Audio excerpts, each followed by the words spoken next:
Okay guys, so in today's video, I'm going to break down my biggest month in trading. This was trading on a prop firm. I was trading on two different prop firms at the time, and these were my Forex funds and True Forex funds. And I'll put the payouts on the screen here. These are the payouts from True Forex funds because my Forex funds website isn't actually available to even use.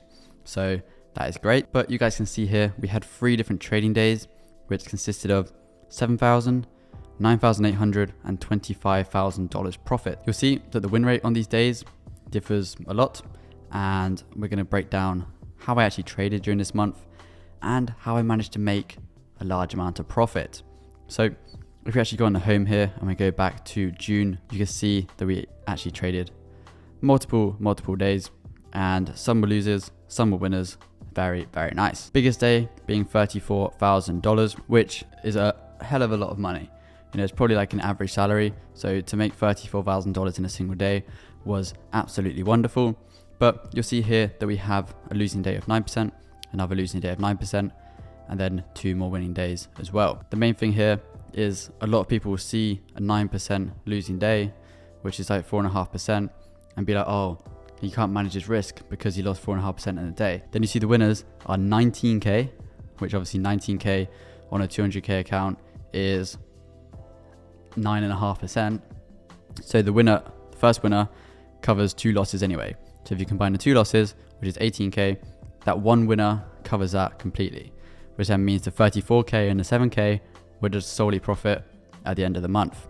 So this trade, this day, you guys can see here that we actually had 3 different setups. So if we actually go on the charts here, and this is a good thing about journaling your trades, I can look back to June and see the setup on this trade.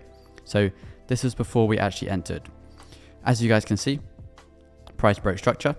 And if we actually show you that after as well, you see that when price broke structure, we retested in to then get our entry. So around this area, this is when price obviously over here broke to the upside, retested, came back down into the area.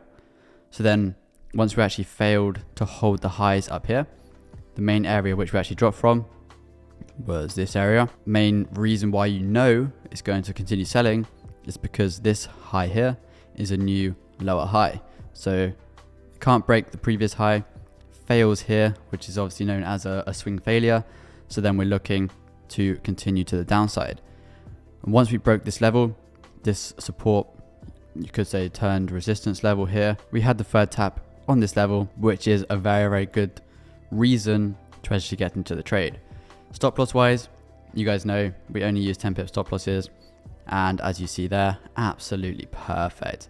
We had like 2 pips drawdown, and it doesn't really matter because a lot of people care about how much drawdown they've had in their trade. But if I go into drawdown and the trade's still valid, I'll just scale in with the 0.25% scale-in plan. And as you actually see here on the trade data, if we go back, you see that we had 3 entries on this trade. So we had 40 lots, 40 lots, and 20 lots, all at different entry points. And because price didn't go into drawdown when I actually entered the trade, this meant that I had to use my second scaling plan, which is if the trade goes into profit. If we look at the photo again, when price pulls back, this is when you get into the trade. So you see one of the entries was at 27,101. So if we go back on the chart, you can see that when price broke here, this line came back to test 27,101 was on this area here. Broke the previous low here, broke the previous lows here, and even the lows here with the body close below. A lot of people trade with a wick close below, but you know, it's not as strong as a body close below because these wicks can just be manipulated. And you could say, oh, well, it's a break of structure, but price didn't actually break that area of structure. It tried to break it, but like you saw at the top of where we entered, it tried to break these highs. It tried. It didn't work. The wick closed above, obviously, the body didn't close above. So that's why we're looking for shorts. And then when price came back up into the level, which is exactly the same as the original entry we got. So when price retested into the resistance level, we entered a short. When price here broke the level down, broke out of this area, which if you look across, previously was an area where we struggled around. So we struggled to break below and hold below here, which it acted as a resistance. Then it broke through. Where did it retest? Perfectly into that level. And then we went to the upside. Obviously, we're looking at it completely the opposite way when we've actually broken to the downside, which was here. Then when we break to the downside, price, what does it do? It retests back into this level pretty much perfectly. This trade probably would have had 2-3 pips drawdown at the maximum, which is obviously the best possible outcome for a trade if you're never in drawdown. That's just absolutely beautiful. But if you guys see here, the gain on these trades, 7.6% on the original one, 5.9% on the first scale in, and then 1.3% on the second scale in. So if I actually go onto the True Forex funds now to show you the client area, and I'll show you this trade. So you see on this account here, we obviously had the original losses, which we actually talked about in the journal of the 9,000 here. Obviously these losses, it happens, you lose trades. The scale in, when it doesn't work, and you do lose.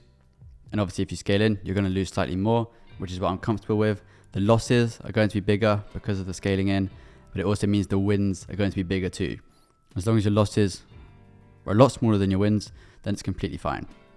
But if you look on the True Forex funds here, you see 16k, 13k, 3k, 17 pips, 35 pips, 42 pips. So original trade had a 1-4, which would have been 8k, but we risked 2%. So that's why it was just over 16k. The second trade was again risking 2%. Then the last scale in was actually risking 1%, because obviously as the trade keeps going and going, you don't want to be increasing your risk as the trade is going. You want to be using the profit which you're actually in to make more profit. You don't want to keep adding risk after risk after risk. If you're already in, let's say 10, 20, 30k profit, there's no point then adding another 5, 10, 20k risk on that trade. You want to make the original trades so that if it comes back, you're still making profit and not just end up losing 4, 5, 6, 7, 8%. Especially on a funded account, you actually end up blowing it. But you see on this account, the win rate is 50%, but because the wins are so much bigger than the losses and the profit factor is actually 3.8, and the average risk to reward as well is 3.8, it means that it doesn't matter if we lose even more than we win, because the wins are so much bigger. If you look at the stats here, the average win was 11k, the average loss was 3k.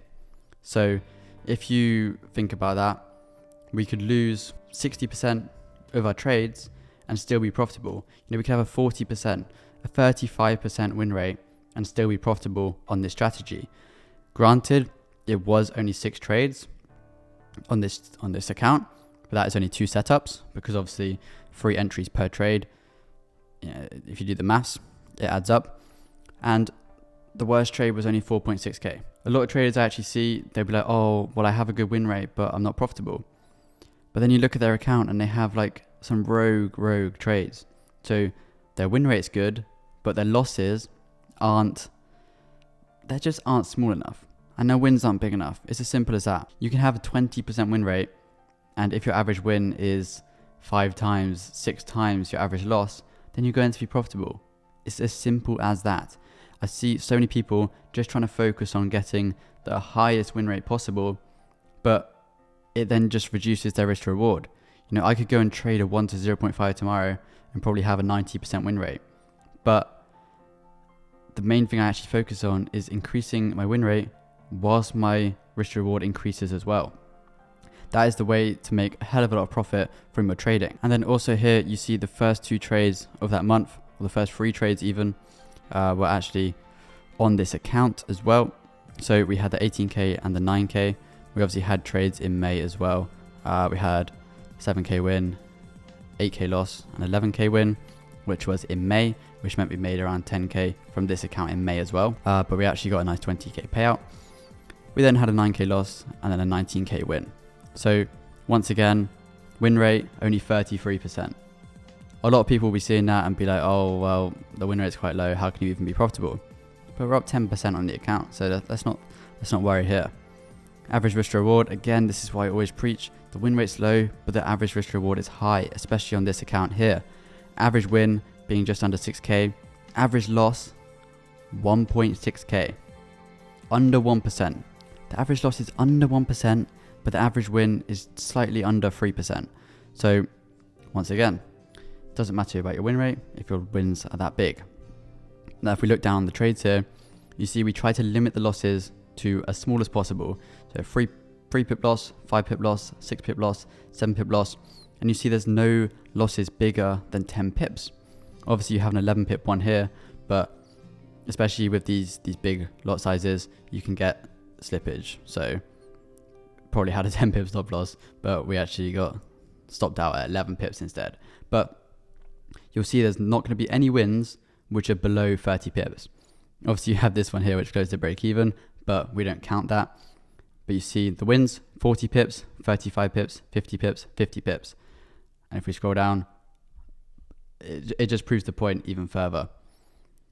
9 pips, 5 pips, 2 pip loss, a 0.5 pip loss. So these trades especially, this account is a great example of risk to reward being really, really important in your trading. And this is how I managed to have these big bumps and these big payouts from these prop firms, because I ensure that even if I lose 4 trades in a row, which can happen quite easily, especially if you're scaling in, it just means that the wins have to be 4 or 5 times as big as the losses to actually make the profit in the first place. So if you guys want to see my biggest losing streak or my biggest loss in trading, then be sure to comment that down below, and I will do that video for you guys. It won't be fun to film, but I will do that just for you guys. So if you did enjoy, like the video and subscribe to the channel, and I'll catch you guys in the next one.